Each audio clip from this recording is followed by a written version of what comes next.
Hello friends, welcome to my channel. जय श्री कृष्ण, राधे राधे सभी को।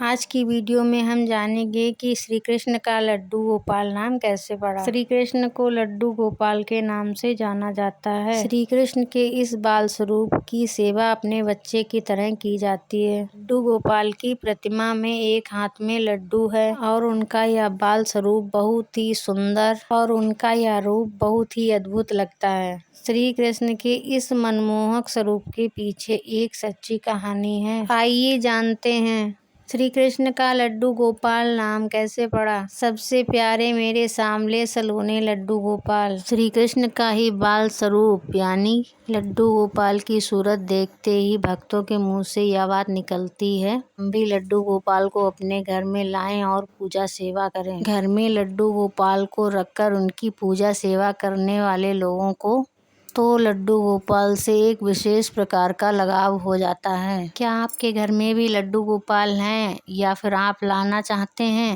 उनकी सेवा पूजा करना चाहते हैं, तो आपको यह बात जरूर पता होनी चाहिए कि भगवान श्री कृष्ण के बाल स्वरूप का नाम लड्डू गोपाल कैसे पड़ा। आखिर लड्डू गोपाल की प्रतिमा हाथ में लड्डू थामे हुए क्यों होती है, आइए जानते हैं। श्री कृष्ण के बाल स्वरूप का लड्डू गोपाल नाम पड़ने के पीछे क्या कहानी है। एक पौराणिक कहानी है कि ब्रज की भूमि पर श्री कृष्ण के परम भक्त कुम्भन दास रहते थे। कुम्भन दास हमेशा ही ठाकुर जी की भक्ति में लीन रहते थे। कुम्भन दास के एक बेटा था रघुनंदन। रघुनंदन बहुत ही सरल और भोला था। एक दिन कुम्भन दास को एक नगर में प्रभु श्री कृष्ण का कीर्तन करने का बुलावा आया।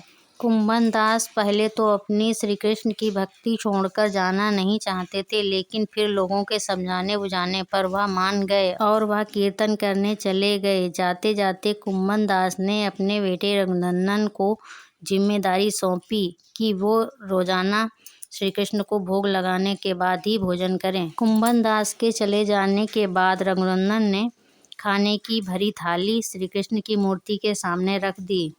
रघुनंदन इतना भोला था कि उसे लगा कि श्री कृष्ण स्वयं अपने हाथों से खाना खाएंगे, लेकिन थाली यूं ही भरी रखी रही। यह देखकर रघुनंदन रोने लगा और रो रो कर श्री कृष्ण से खाना खाने की प्रार्थना करने लगा। यह देखकर श्री कृष्ण ने बाल स्वरूप धारण किया और थाली का भोजन खत्म कर दिया। इसके बाद जब रघुनंदन घर लौटे तो उन्होंने अपने बेटे से भोग लगाया हुआ प्रसाद मांगा, लेकिन रघुनंदन ने बड़े ही भोलेपन से कहा कि ठाकुर जी ने सारा भोजन खा लिया। यह सुनकर कुम्भन दास को लगा कि शायद उनके बेटे ने सारा भोजन खा लिया, अब झूठ बोलकर बचना चाहता है। इसी तरह कुम्भन दास जब भी कीर्तन करने जाते और अपने बेटे को श्री कृष्ण को भोग लगाने के लिए रोजाना बोल जाते थे।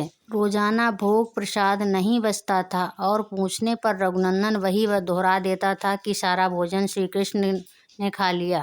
इसके बाद एक दिन कुम्भन दास ने लड्डू बनवाकर उसे थाली में रखकर भोग के लिए अपने बेटों को दिए और बेटे रघुनंदन को भोग लगाने के लिए कहा, और उस दिन भी यही हुआ। रघुनंदन ने श्री कृष्ण को खाना खाने के लिए आमंत्रित किया। श्री कृष्ण ने बाल रूप बनाया और लड्डू खाने लगे। जब कुम्भन दास ने स्वयं श्री कृष्ण को बाल रूप में देखा तो वे दर्शन के लिए दौड़े चले आए। उस समय कृष्ण के एक हाथ में लड्डू और दूसरे हाथ वाला लड्डू मुख में जाने ही वाला था कि वे एकदम जड़ हो गए। इस घटना के बाद से ही उनकी इसी रूप में पूजा की जाती है और श्री कृष्ण के इस बाल रूप को लड्डू गोपाल कहा जाने लगा। हे कृष्ण, जिस तरह आप कुम्भन दास और उनके बेटे रघुनंदन पर प्रसन्न हुए, उसी तरह हम सब पर प्रसन्न होना और हम सबकी मनोकामना पूर्ण करना। वीडियो पसंद आई तो लाइक शेयर करना और कमेंट में जय श्री कृष्ण अवश्य लिखना। फिर मिलते हैं किसी नए वीडियो में, तब तक के लिए जय श्री राधे।